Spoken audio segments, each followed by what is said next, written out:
Okay, this is a quick video about length contraction and time dilation. I will show you what they are and then derive them for you with some really simple assumptions. It's quick. Okay, so these are the formulas. So this is for length contraction. This one is time dilation. And notice in both there's this L naught and T naught, and those are called the proper length and the proper time. Proper doesn't mean that they are the actual or correct or real measurements. It's just some reference frame that we build the formulas from, and we choose that frame because it's easy to build the formulas from them. I'll show you how that works in a second. This guy gamma is this factor, and notice I'll just tell you gamma is always greater than 1. That means that this length is always shorter than the length measured in the proper frame, so that's why it's called contraction, and this time is always greater than the time measured in the proper frame, so that's why it's called time dilation. Okay, the proper length is at rest with respect to both events. I'll explain what that means in the process of showing you why it's true.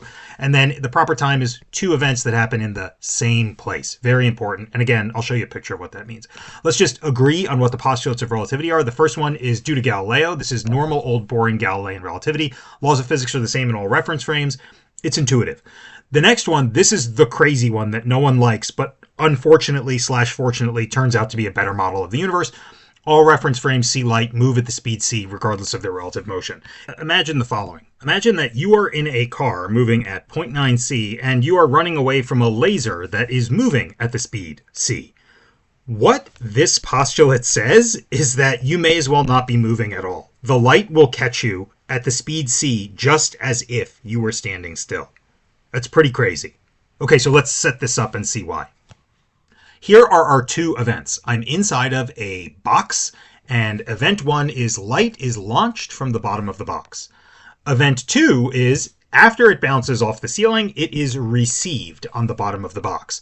So can we agree that these happen at the same place? And so that is why I put a little knot there. This just happens to be the proper time. If you're wondering how it could look different, I'll show you that next. But let's calculate how long this takes. It's pretty straightforward. The light moves at the speed of light. It goes up and down, so the distance it goes is 2h, and it does it at the speed c. That is the time it takes measured in this reference frame. Let's see it from another reference frame. Okay, what I didn't tell you is that this box is actually moving to the right with a speed v, and so someone who's standing on the ground not moving with the box actually sees something a little more complicated. At time 0, the box is at x equals 0, but sometime later, the box has moved to a position vt. That means the laser has to move with the box. That means that what the person on the ground sees is some weird thing like this. The laser actually moves a completely different distance as far as this person is concerned. Let's put a little bit of math to this. Okay, so in this case, it has to go 2 hypotenuses. So each one of those hypotenuses is that. Okay, and if I work through this, eventually I compare these 2 results to each other. Now let's eliminate h between these 2 equations, and if I do that, I will end up with a formula of t in terms of t naught. In other words, these people disagree about how long it takes for the laser to go up and down. This is time dilation. And notice the naught belongs to the frame where both events happen in the same place, and the t is any other frame where they don't happen in the same place. Okay, what's next? Next, let's look at so-called length contraction. So now what I'm going to do is I'm going to flip the laser the other way, and it's going to go across the length of the box. Now I'm going to say that this is L naught. Why am I going to say that?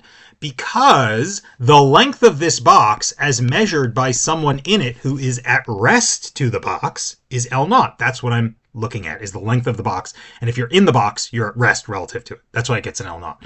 Okay, how long does it take the laser to go back and forth? Well, this is pretty easy. It goes from one end of the box to the other end. Oops, I ought to put an L naught here. It goes from one end of the box to the other end of the box, and it does that in a time c, so it takes that amount of time, t naught. Pretty straightforward.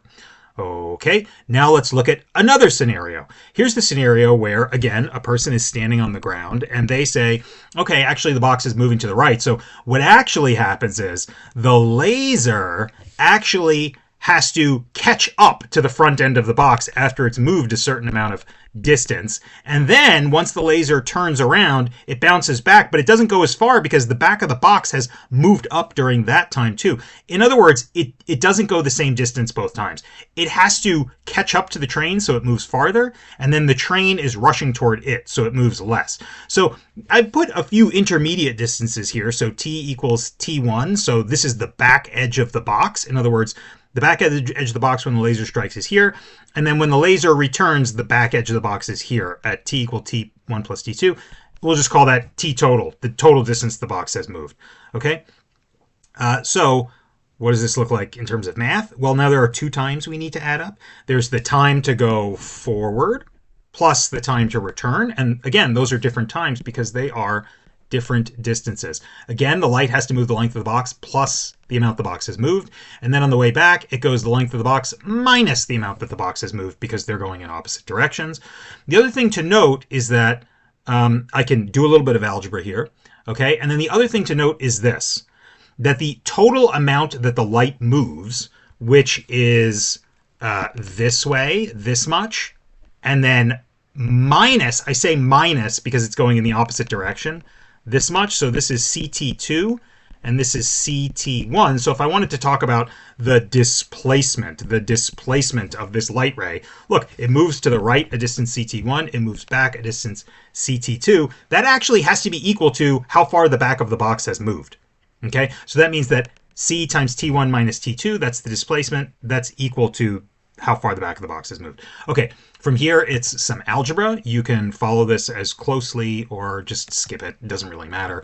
The point is what we're going to do is we have something for t, and then we use our time dilation formula. We plug our time dilation formula in for t, and when we do that, shazam, we end up with our length contraction formula. So that's it.